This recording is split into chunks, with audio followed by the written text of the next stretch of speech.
From CBS News Bay Area, this is the Afternoon Edition. What we saw was likely the largest natural disaster in Hawaii's state history. As you know, the number has been rising, and we will continue to see loss of life. The death toll rises after devastating wildfires rage across the island of Maui, with no estimate on how many people are still missing. It's all right now on the Afternoon Edition. Good afternoon to you. I'm Elizabeth Cook. At least 55 people are confirmed dead and dozens injured from that catastrophic wildfire that was scorching Maui. The wildfires that began earlier in the week are now closer to being contained. This after winds by Hurricane Dora on Tuesday fanned the flames. According to the Maui County mayor, one of those fires destroyed the historic town of Lahaina, with residents there saying it, quote, looked like it was raining fire. President Biden freeing up federal assistance by approving a disaster declaration for Hawaii.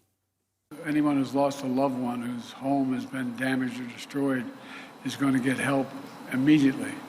And I've directed that we surge support to these brave firefighters and first responders and emergency personnel working around the clock there, risking their lives. Deanne Criswell, the FEMA administrator, is expected to arrive in Hawaii today. Search and rescue teams with cadaver dogs are being brought in from California and Washington state. Firefighters from Oakland specializing in that type of work are also among the crews heading to the disaster zone. San Francisco Mayor London Breed was in Maui for a personal trip when this all happened. She has since left to Oahu. Her office gave us a statement saying, quote, the mayor was never in danger. This wildfire is devastating to witness, and our thoughts are with the people of Maui.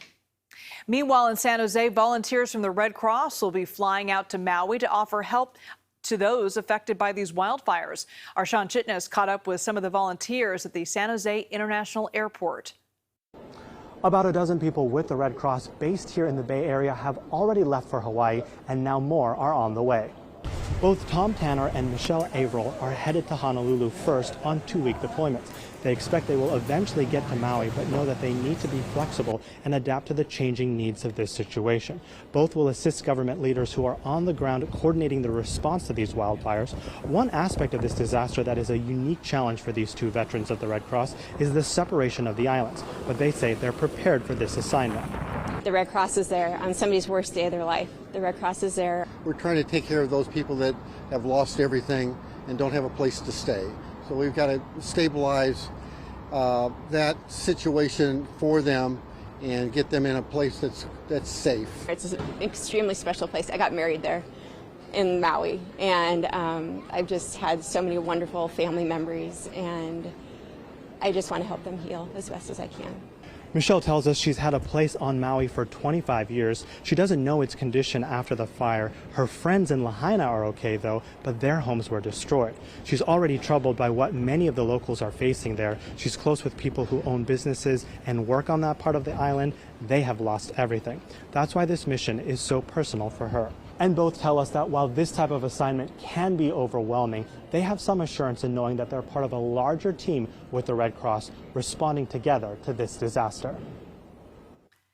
And donations are pouring in for those who are left with nothing from these devastating wildfires. To find out how you can help, you can go to our website, KPIX.com.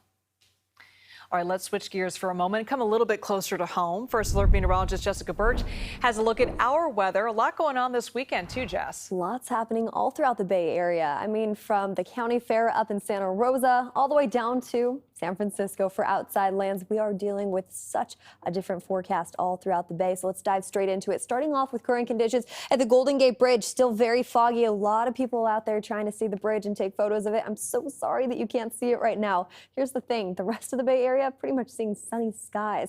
I mean, we're sitting in the 80s over in Livermore right now. San Jose all the way up to 81 degrees. For everyone who came in from out of town for outside lands, you can expect 60s.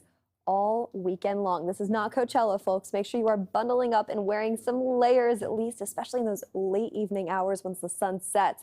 Down into the Santa Clara Valley we go. Blue skies widespread throughout Santa Clara Valley from San Jose, even north into Hayward. Now, 63 today along the coast, 65 in the heart of the Bay. We're warming up into the 80s just in our inland areas, and we'll have more on that coming up in a bit with your weekend forecast right around the corner.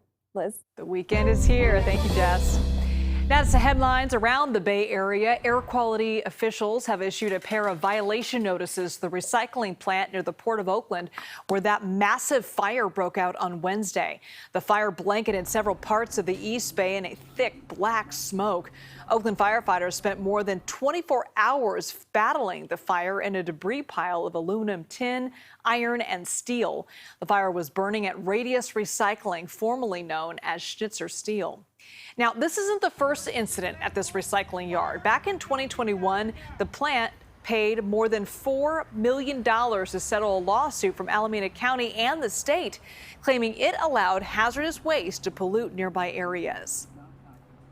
And expect to see more driverless taxis out in San Francisco. Two robo-taxi companies, Cruise and Waymo, just got the green light to offer rides around the clock in the city.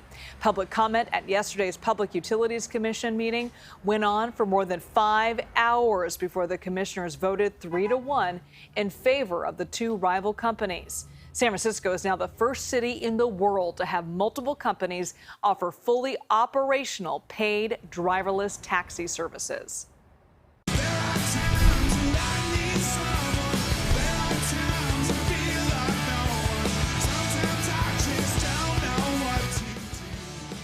All right, get excited. Outside Lands finally here. The Foo Fighters are coming to the music festival tomorrow, but tens of thousands of people will fill San Francisco's Golden Gate Park to catch the headliner Kendrick Lamar. That's today. The three-day music festival is sold out on the Outside Lands site, but that's not really much of a surprise considering all the great musical acts that are coming out this year. Let's check out today's lineup. Again, Kendrick Lamar, that's headlining today. There will be more performances from JID, Janelle Monáe, Zedd, San Francisco's very own La Doña, and many more. Now, it all started just a few minutes ago at noon and goes through Sunday. Outside Lands is also celebrating 15 years of bringing great music to San Francisco.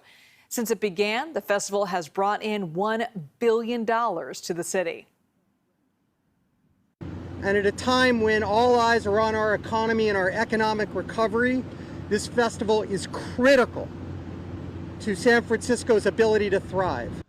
So with more than 100 local restaurants, tons of great music, and new stages and offerings, you won't want to miss any of the fun this year.